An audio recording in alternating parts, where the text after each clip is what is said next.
तो गरुड़ पुराण में कथा आती है कि एक तोता पेड़ के ऊपर बैठा था और यमराज जी नीचे से जा रहे थे। तोते को देख करके यमराज जी हंस गए।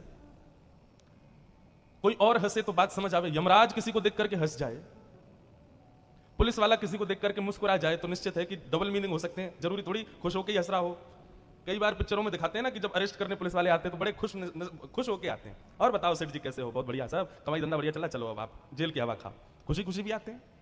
तो यमराज जी जब खुश हो गए, देख करके मुस्कुरा गए, तो तोते का बीपी हाई हो गया।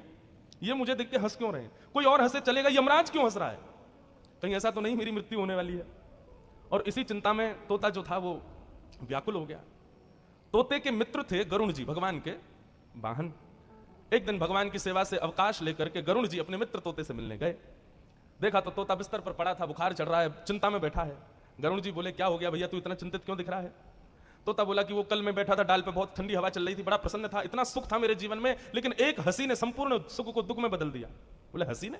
हाँ, मैं डाल पर बैठा था, यमराज जी मुझको देख के हंस गए। भैया मुझे बहुत भय लग रहा है, यमराज हंस रहा है, इसका मतलब मेरी मृत्यु आने वाली है। आप जाके यमराज जी से कह दो ना, आपकी तो बड़ी पहुंच है, उसको कह दो अभी मेरे बच्चे छोटे हैं, मेरी पत्नी मुझसे बहुत प्रेम करती है, मैं मर गया तो कैसे जिएंगे ये लोग।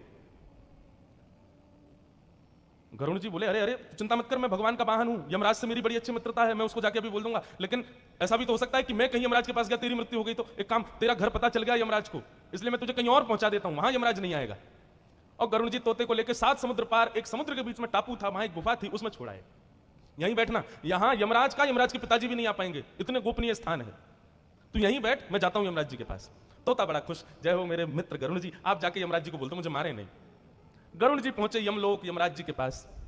यमराज जी ने स्वागत किया, आइए गरुड़ देवता, बता रही है कैसे आना हुआ। बोले बातें सब बाद में, हमारी बात सुनो, तुम भाई पूरी दुनिया को मारो, सबका ठेका तुम्हारे पास, लेकिन हमारे यार दोस्त मित्रों को तो छोड़ दो। यमराज बोला आपका मित्र कौन, कहां, कैसे, क्या है, बता दीजिए, नहीं मारूंगा। बोले बाकियों की बाद में बताऊंगा, लेकिन अभी एक के ऊपर संकट है। आप कल एक वन में गए थे, डाल पर एक तोता बैठा था, उसको देख के आप हंस क्यों रहे थे, पहले ये बताओ। वो मेरा मित्र है, उसकी मृत्यु होने वाली थी, आप इसीलिए हंस रहे थे ना, लेकिन आप उसको मारिएगा नहीं, मैं उसको 7 समुद्र पार छोड़ आया हूं गुफा के भीतर, आप उसको मत मारना। यमराज जी सिर पे हाथ धर के बैठ गए। बोले आप छोड़ आए क्या उसको 7 समुद्र पार गुफा में? बोले हाँ मैं छोड़ के आया ताकि वहां सुरक्षित रहेगा। बोले मैं इसीलिए तो हंस रहा था कि ये यहां बैठा है और कुछ घंटे बाद 7 समुद्र पार एक टापू में गुफा में बिल्ली का भोजन ये बनेगा, बिल्ली इसको खाएगी। मैं यही सोच के तो हंस रहा था कि ये 7 समुद्र पार पहुंचेगा कैसे, यहाँ ठंडी ठंडी हवा खा रहा है, इतना आनंद ले रहा है, और कुछ घंटों बाद इसको बिल्ली के पेट में पहुंच जाना है, 7 समुद्र पार कैसे पहुंचेगा। गरुड़ जी बोले सच में वहां बिल्ली खा गई क्या? बोले हाँ अब तो आने वाला होगा, समय हो गया उसका मरने का। गरुड़ जी पहुंचे तो देखा तोते के बेचारे के पंख पड़े थे और बिल्ली उसका भोग लगा गई। मृत्यु कब, कहां, कैसे, किस योजना से होने वाली है आप नहीं जानते। लोग अपना ट्रिप बनाते हैं, 3 साल से बन रहा है महाराज, नहीं जा पा रहे, नहीं, 3 साल बाद चले गए और उसी ट्रिप पे ही मृत्यु हो गई। 3 साल से इसलिए नहीं जा पा रहे थे क्योंकि उसी ट्रिप पे ही मृत्यु होनी थी। सब पूर्व डिसाइडेड है। तो लक्ष्मी जिसको व्यक्ति कभी नहीं चाहता मुझसे दूर जाए, चली जाएगी। दूसरा मृत्यु जो कभी नहीं चाहता व्यक्ति कि मुझे कभी आवे, आ जाएगी। चला लक्ष्मी चलम प्राणम। और तीसरी वस्तु जिसको मानव कभी अपने से दूर नहीं करना चाहता, उसकी युवावस्था।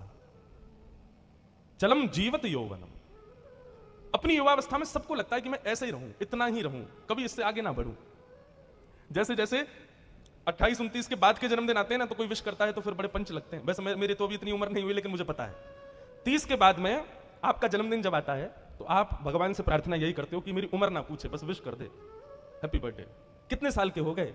बस तुम्हारे बराबर ही है, मैं तो 27 का हूं। हाँ तो बस थोड़े बहुत बड़े हैं। कितने हो? बस थोड़े बहुत दिन का अंतर। कितने हो? 35 के हो गए, 40 के हो गए।